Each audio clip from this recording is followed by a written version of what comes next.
آدھی رات کے بعد تہجد کے وقت سحری سے کچھ دیر پہلے تک اللہ پاک پہلے آسمان پر اپنی شان کے لائق نزول فرماتا ہے، اور اس لمحے جو اللہ پاک سے مانگے اللہ پاک عطا فرماتا ہے۔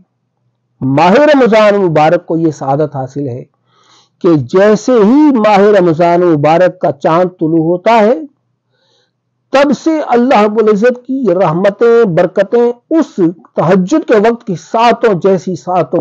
جیسی ساعتیں سمیٹے ہوئے وہی ساعتیں ماہ رمضان مبارک کو، وہی لمحات ماہ رمضان مبارک کو ماہ رمضان کے چاند کے طلوع ہوتے ہی میسر آ جاتی ہیں، اور وہ ساعتیں، وہ لمحات، وہ برکتیں، وہ عظمتیں، وہ رب کی وہ رحمتیں، رب کی وہ عنایات، رب کی وہ بخششیں اس ماہ مبارک کے ختم ہونے تک جاری رہتی ہیں، اور جب عید الفطر کا دن آتا ہے تو اس وقت دو چند ہو جاتی ہیں اس دن۔ تو اس ماہ مبارک کو اللہ رب العزت نے خصوصی فضیلت عطا فرمائی ہے۔ آقا علیہ الصلوۃ والتسلیم نے ارشاد فرمایا، ماہ رمضان مبارک کے اندر اس کے 3 حصے کیے جاتے ہیں، پہلا عشرہ، دوسرا عشرہ اور تیسرا عشرہ۔ تیسرے عشرے کو سب سے زیادہ خصوصیت حاصل ہے کہ اس کے اندر لیلۃ القدر شامل ہے، وہ رات کہ جس رات اللہ رب العزت نے آسمان دنیا کے اوپر یک بارگی پورا قرآن مجید فرقان حمید کو نازل فرما دیا۔ وہ رات اللہ رب العزت نے اس ماہ کی آخری 10 راتوں میں سے طاق راتوں میں پوشیدہ کر رکھا ہے، اس رات کو، لیلۃ القدر کو۔ ماہ رمضان مبارک کے اندر اللہ رب العزت شیطانوں کو جکڑ دیتا ہے۔ ماہ رمضان مبارک کے اندر جیسے عام ہم دیکھتے ہیں کہ لوٹ سیل ہوتی ہے، لوگ، آپ کو پتا ہوگا، یہ سب کو معلوم ہے کہ جو لوگ خرید و فروخت کرتے ہیں، مارکیٹ جاتے ہیں، ہر ایک کبھی کسی سپر مارکیٹ کی طرف سے سیل لگائی جاتی ہے، کبھی کسی ایک دکان کی طرف سے سیل ہوتی ہے، کبھی حکومت کی طرف سے، کبھی بہت بڑی مارکیٹس کی، کبھی کسی ایجنسی کی طرف سے سیل لگائی جاتی ہے۔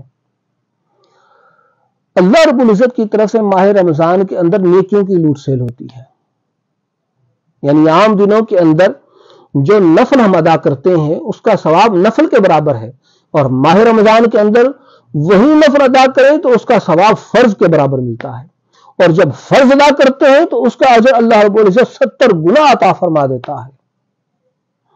یہ سب حسب اخلاص، حسب خلوص اور حسب خشوع و خضوع، اور اللہ رب العزت اپنی نیت کے خالص ہونے کے ساتھ تعلق رکھتا ہے کہ کسی شخص کی کتنی نیت خالص ہے، اس کو اللہ رب العزت اس کے حساب سے کسی کو 70 گنا اجر عطا فرما دیتا ہے، کسی کو 100 گنا تک اللہ رب العزت اجر عطا فرما دیتا ہے۔ تو ماہ رمضان مبارک کو یہ بہت بڑی خصوصیت حاصل ہے۔ تو پہلا مضمون اس آیہ مبارکہ کا شہر رمضان ہے، ماہ رمضان کا مہینہ۔ اللہ رب العزت ہمیں توفیق دے کہ ہم اس ماہ کی عظمتوں کو، سعادتوں کو سمیٹیں، اور اس ماہ کو ایسے ہی جانے نہ دیں، بلکہ اس ماہ سے ہم اللہ رب العزت کی جو رحمتیں برکتیں نازل ہو رہی ہیں اس کو اپنے قلوب و اذہان پر طاری کریں، اس کو حاصل کریں۔ اس آیہ کریمہ کے دیگر مضامین ہم انشاءاللہ العزیز بعد میں ذکر کریں گے۔ اللہ رب العزت ہمارے حال پر رحم فرمائے۔ اور جاتے جاتے ایک حدیث مبارکہ میں آپ کے سامنے عرض کر دینا چاہتا ہوں، جس کا مفہوم یہ ہے کہ آقا علیہ الصلوۃ والتسلیم ایک بار مسجد کے اندر داخل ہوئے۔ مسجد کے آپ خطاب کے لیے جب مسجد کے محراب پر، منبر پر جلوہ افروز ہونے لگے، اور اس کی پہلے قدم پر آپ نے قدم رکھا، پہلے زینے پر قدم رکھا، پہلی سیڑھی پر قدم رکھا تو آپ نے فرمایا آمین۔ دوسرے زینے پر قدم رکھا تو سرکار نے فرمایا آمین۔ پھر تیسرے زینے پر قدم رکھا تو سرکار نے فرمایا آمین۔ صحابہ نے عرض کیا یا رسول اللہ صلی اللہ علیہ وآلہ وسلم، آخر یہ کیا ماجرا ہوا؟ آپ کس بات پر آمین فرما رہے تھے؟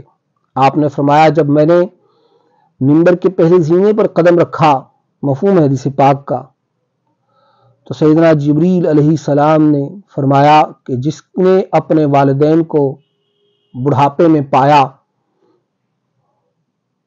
والدین کے بڑھاپے میں